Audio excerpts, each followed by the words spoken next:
सास बहू की जादुई खेती। हे भगवान, इस बार मेरी विनती आप सुन लीजिए। इस खेत को हरा भरा कर दीजिए ताकि मैं सब्जी उगाकर अपने घर का खर्चा संभाल पाऊं। वैसे भी जरा सा खेत का टुकड़ा है और ये भी काम नहीं आ रहा। पिताजी, आप चिंता मत कीजिए, सब कुछ अच्छे से हो जाएगा। अजी आप बहुत थक गए हैं, पिछले 4 घंटे से हल चला रहे हैं। लाइए आगे का काम मैं कर देती हूँ, फिर हम इसमें बीज डाल देंगे। नहीं नहीं तान्या, भला तुम ये कैसे कर पाओगी? भारी भी तो है ये। जी आपने तो मुझे नाजुक कली समझ लिया है। मैं अपने पिताजी के भी खेत में काम करती थी। लाइए मैं इसे कर लेती हूँ, आप बैठकर खाना खा लीजिए। रूही, पिताजी को खाना परोस दो। जी माँ। हाथ मुंह धोकर अशोक एक बेजान पेड़ के नीचे बैठ जाता है जहां थोड़ी बहुत छांव थी और अपनी बेटी के साथ खाना खाता है। दूसरी तरफ तान्या हल चलाती है। अगले दिन दोनों पति पत्नी खेत में बीज डालकर पानी डाल देते हैं और कुछ हफ्ते बारिश होने के बाद सब्जी के उगने का इंतजार करते हैं। लेकिन महीना बीत जाता है, छोटा सा पौधा भी शुरू नहीं होता। ये देख वो बहुत परेशान होते हैं। हे भगवान, इस बार भी खेत में कुछ नहीं हुआ। ऐसा क्यों हो रहा है तान्या? हमारे इतने सारे पूर्वज इसी खेत पर काम करके गए हैं, इतनी हरी सब्जियां उगाते थे, उसी से ही हमारे परिवार का पोषण हुआ है। लेकिन मेरे आने के कुछ समय से ये बंजर होती जा रही है। अगर ऐसे ही रहा तो हम सब भूखे पेट मरने लगेंगे। और शिवानी, उसकी भी तो शादी करनी है, कितनी बड़ी हो गई है वो। आप चिंता मत कीजिए, भगवान पर भरोसा रखिए, सब सही होगा। आइए घर चलिए। फिलहाल मैंने राशन की दुकान से थोड़ा उधार ले लिया है। घर पर चलिए, माँ जी आपका इंतजार कर रही हैं। दोनों पति पत्नी घर आ जाते हैं तो गोमती अपने बेटे से कहती है, अशोक बेटा, मेरी ये छड़ी टूट गई है, नई छड़ी ले आता। पर तेरे उस खेत का क्या हुआ? इस मौसम की सब्जियां उगी क्या? इस बार भी कुछ नहीं हुआ, सूखा है बिल्कुल। माँ, मैं स्कूल में अपना जन्मदिन मनाना चाहती हूँ, सब बच्चों को टॉफी बांटना चाहती हूँ। आप जानती है ना, पिछले 2 साल से मैं आपसे पैसे मांग रही हूँ, आप मुझे देते ही नहीं हैं। अगले हफ्ते मेरा जन्मदिन है, इस बार तो देंगे ना आप? बेटा, मुझे तो दूर दूर तक कोई उम्मीद नहीं दिखाई दे रही। माँ, ऐसे मत बोलो, अगले साल मैं बड़े स्टैंडर्ड में चली जाऊंगी और तब टॉफी बांटूंगी तो सब लोग मेरा मजाक उड़ाएंगे। प्लीज माँ। अच्छा, किसी से उधार लाकर ही टॉफी का पैकेट दिला दो। अगर आपने नहीं दिलाया तो मैं जिद करने लगूंगी। रूही, क्यों मुझे गुस्सा दिला रही है? तुझे एक बात समझ में नहीं आती?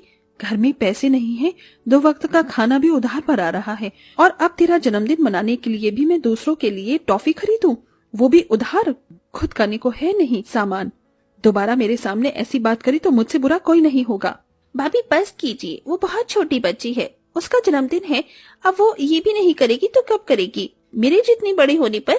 आप भी जानती हैं कि बड़े होने के बाद कोई जन्मदिन खास नहीं रहता। हाँ बहू, शिवानी बिल्कुल ठीक कह रही है। माँ जी, आपको क्या लगता है मैं अपनी बच्ची को खुश नहीं रखना चाहती? कब से उसने अपना जन्मदिन ढंग से नहीं मनाया, न हमने उसे कपड़े तक दिलाए। लेकिन क्या करूं, मजबूर हैं हम। पिछले 3 साल हमारी सब्जियों की खेती बहुत अच्छे से हुई है, जब तक पापा जी थे। लेकिन उनके जाने के बाद जैसे उनका आशीर्वाद ही चला गया और खेती बंजर सी हो गई। हमारा खाना पीना दुश्वार हो गया। भाभी, उसमें नए खाद और अच्छे बीजों की जरूरत है, जिसके लिए बहुत पैसा चाहिए, और घर का खर्चा भी तो है।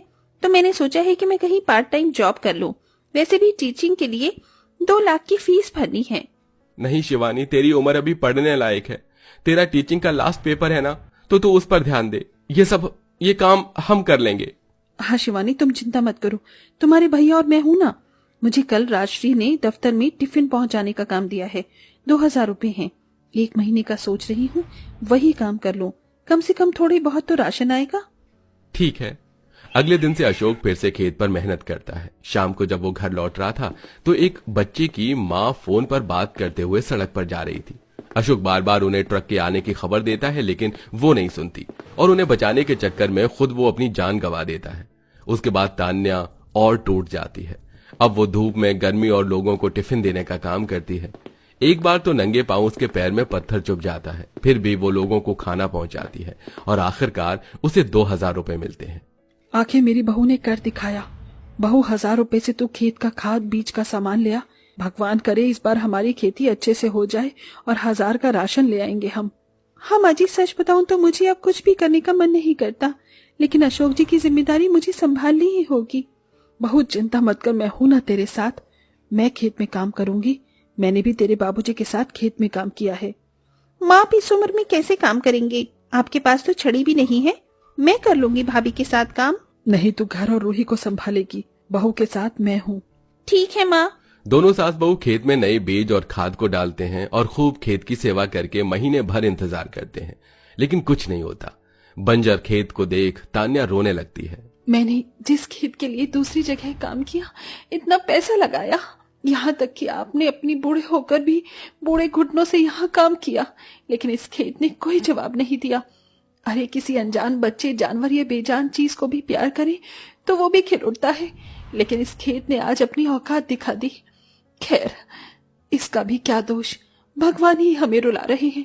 उन्होंने तो मुझसे मेरा तंदुरुस्त पति भी छीन लिया, अब हम सबकी जिंदगी भी छीनना चाहते हैं, भूखे पेट मार के। सुन रहे हो ना भगवान जी आप हमारी ये बात? गुस्से में तान्या एक पत्थर उठाकर हवा में फेंकती है। वो पत्थर दूर जंगल के पेड़ से लटके एक कांच की बोतल पर जा लगता है, जिससे वो बोतल टूट जाती है और एक आत्मा बाहर निकल कर आती है। आखिर 150 साल बाद मैं इस बोतल से आजाद हो ही गया। जिसने मेरी मदद की है, मुझे उसकी मदद जरूर करनी होगी। मुझे उसके पास पहुंचना होगा। जंतर मंतर मुझे पहुंचा दे उस जगह जहां से आया ये पत्थर। वो आत्मा तान्या के खेत पर जा पहुंचती है। सुनो, तुमने ही अभी पत्थर फेंका था ना, तुम्हारी वजह से आज मैं आजाद हो गया। कौन हो तुम? सास बहू उस आत्मा को देखकर डर जाते हैं। देखो, हमें छोड़ दो, हमसे कोई मजाक मत करो। गलती से गुस्से में मेरी बहू ने पत्थर फेंक दिया था। अच्छी बात है। तुम्हारी वजह से मैं 150 साल बाद आजाद हुआ हूँ। तुम लोगों ने मेरी मदद की, इसलिए मैं तुम्हारी मदद करना चाहता हूँ। वैसे तुम लोग बहुत परेशान हो, क्या बात है बताओ? क्या तुम जैसी आत्मा हमारी सच में मदद करेगी? हाँ, मैं सच में तुम्हारी मदद करूंगा। मुझे अपनी परेशानी बताओ, मैं तुम्हें हल बताऊंगा।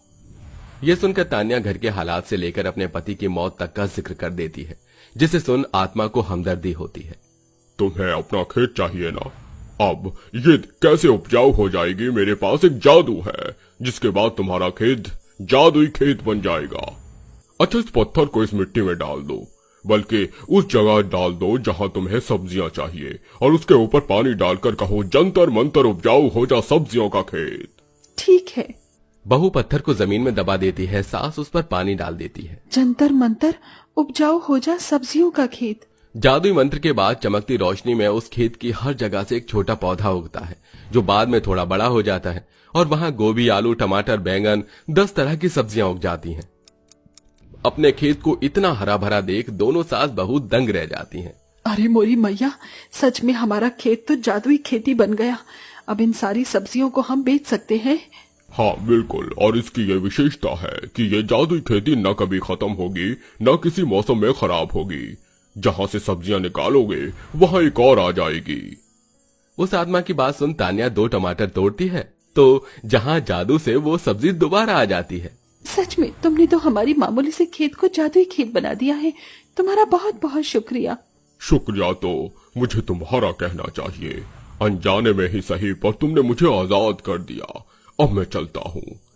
आत्मा गायब हो जाती है और दोनों सास बहू इतना खुश होती हैं कि सब्जियां तोड़ तोड़ कर अपनी झोली में घर ले आती हैं और घर से टोकरी में सजाकर बाजार में चली जाती हैं, जहां उनकी ताजी चमकती सब्जियों को देखकर लोग झटपट खरीदने लगते हैं। अरे वाह, आपकी सब्जियां तो बहुत ज्यादा ताजी लग रही हैं। कितने की है ये? 40 रुपए किलो बैंगन है ना? अरे नहीं नहीं बेटा, हम 20 रुपए किलो ही बैंगन दे रहे हैं। हम किसी को महंगा नहीं दे सकते। और हाँ, हम अभी अभी इस खेत से लेकर आए हैं। तुम रोज हमसे लेने आओ, हम तुम्हें आधे कीमत पर हर तरह की सब्जी देंगे। हैं? सच्ची? अरे मेरी मम्मी मुझे बहुत डांटती हैं क्योंकि मैं खराब सब्जी ले आता हूँ। अब से मैं आपसे ही ले जाऊंगा। आप मुझे 5 तरह की सब्जियां दे दीजिए। ये लीजिए, सिर्फ 100 रुपए हुए। अरे वाह, आप पर तो हर तरह की सब्जी है। अब किसी के पास जाने की जरूरत नहीं है, वो भी इतनी सस्ती। मुझे भी दीजिए, आज मैं अपने बच्चों को मिक्स वेजिटेबल खिलाऊंगी। बिल्कुल बिल्कुल, क्यों नहीं, ये लीजिए। देखते ही देखते सास बहू की जादुई खेती की बदौलत सब्जियों का काम अच्छे से चलने लगता है। ताजी सब्जी के खातिर उनके ज्यादा तादाद में ग्राहक बंध जाते हैं, जो सुबह शाम उनसे घर पर भी सब्जी लेने आ जाते हैं। धीरे धीरे उनके हालात सुधर जाते हैं और अब कच्चे मकान से घर पक्का हो जाता है। बेटी भी अगले साल बहुत बड़ी बर्थडे पार्टी करती है और नंद भी महंगा कोर्स करके स्कूल में बच्चों को पढ़ा रही होती है। इस तरह सास बहू मेहनत से सब्जी बेचकर खुशी खुशी रहने लगते हैं।